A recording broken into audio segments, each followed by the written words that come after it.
Assalamualaikum warahmatullahi wabarakatuh. Hello everyone.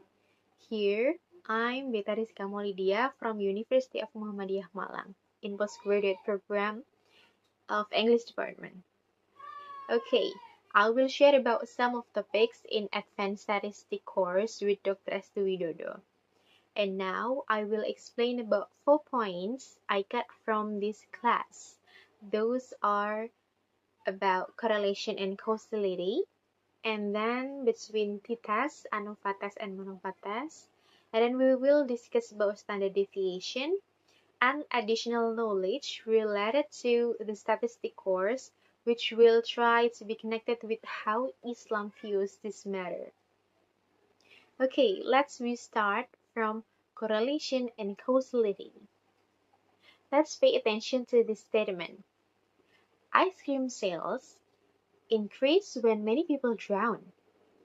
Well, everyone, I'll explain the difference between correlation and causality. Okay, consider ice cream sales as A and drownings as B. Correlation is two things that occur simultaneously or are related to each other. For example, A and B are related. The relationship could increase, could decrease, or one could increase and other could decrease. About causality, causality is cause and effect relationship. Suppose A causes B, but that's the answer of first question above is causality. The answer is no, everyone. So ice cream sales don't cause drownings. Therefore, the relationship is correlation, not causality. When we looked at Islam point of view in Islam, making conclusion without sufficient evidence is discouraged. Similarly, in statistics, correlation alone doesn't justify causal claim. Let's move to thetas, anafatas, and manofatas. The thetas, anafatas, and manofatas are all statistical tools used to analyze the differences between groups, but they differ in many variables that they can analyze at the same time. The first is about the thetas. The thetas is the simplest of the three. This can only compare the average of two groups to one variable dependent. For example, is the average height of men different from the average height of women? Okay, the anufatas is the length of the thetas. It can differentiate the average of two or more groups to one variable dependent. For example, is the average of height different between three age groups, children, teenager, and adult? Next, it is about manofatas. The manofatas is the strongest of the three. It can compare an average of two or more groups to some dependent variables simultaneously. For example, is the average height, weight, and waist circumference different between three diet groups? In short, use the thetas to compare two groups in one variable, anafatas to compare many groups in one variable, and manofatas to compare many groups in several variables in the same way. As an analogy, imagine you want to compare fruits. Thetas thing is like comparing apples and pears separately. ANOVA is like comparing the weight of several types of fruit. MANOVA is like comparing the weight, taste, and color of several types of fruit together. Okay, for Islamic point of view, between thetas, anafatas, and manova are tools to ensure fair comparison between groups rather than biased judgment. Statistical tasks help researchers make fair and balanced comparisons, which align with the Islamic principle of justice in judgment, like in Ar-Rahman in verse 9, وَأَقِيمُوا الْوَزْنَ بِالْقِسْطِ وَلَا تُخْسِرُوا الْمِيزَانَ, and establish weight in justice and do not make deficient the balance.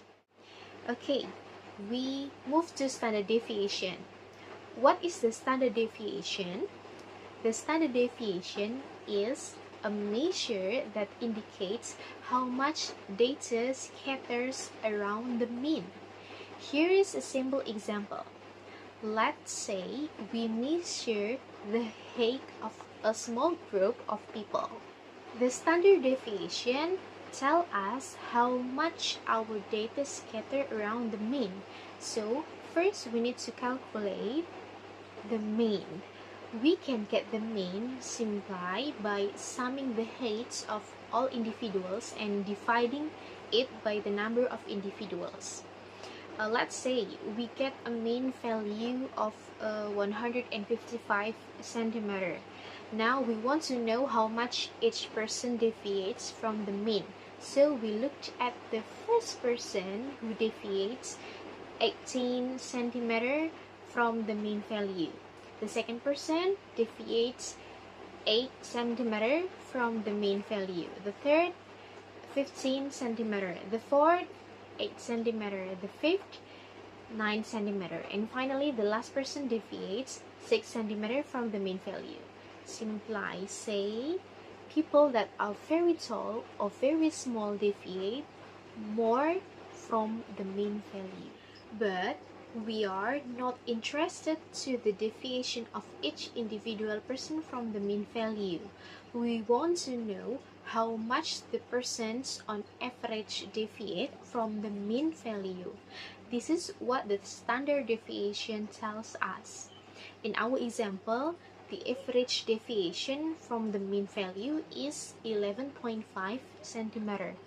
To calculate the standard deviation, we can use these formulas. But if it's about formulas, let the application do the work for you later. So, for Islamic point of view, just as humans differ in height, language, and characteristic, Islam recognizes variation as a natural phenomenon. In statistics, standard deviation measures how much individual differs from the average. Okay, finally, we move to the last part. This is the additional knowledge, and actually, I got this during the on-site lecture in Malang. It was on December in 2025. Dr. Estu told about instrument. What I got there was more or less about we know there are self-confidence, self-concept, self-esteem, self-efficacy, and so on. These are theory construct. Someday, when we do the research using these terms, first thing important to know is all of this term is unseen, like motivation. So when we want to do the research or measure these terms, we need instrument, and it can be obtained through academic literature searches, or we can get from another reputable journals that have been published. So based on Islamic point of view, psychological constructs like motivation or self-esteem are unseen variables, just like fate or intention. So, because they are unseen, they require indicators in instruments to be measured. As analogy, like Quran is our writing guide for our faith that unseen. Like in the Quranic verse in Surah Al-Baqarah, verse 2 until 3, Dzalikal kitabu la raiba fih hudalil mutakin aladina yu'minuna bil ghaib wa yuqimuna sholata wa mimma razaqnahum yunfikun. This is the book about which there is no doubt, a guidance for those conscious of Allah who believed in the unseen, and so on. Okay, so from an Islamic perspective, statistics is not merely a technical discipline, but a tool for responsible reasoning, just judgment and accurate measurable of both observable and unobservable phenomena. Okay, finally, this is our last part. So, thank you very much for your attention. May this discussion give benefits for our learning and remind us to be careful in how we interpret data and meaning. So, see you then. Wassalamualaikum warahmatullahi wabarakatuh.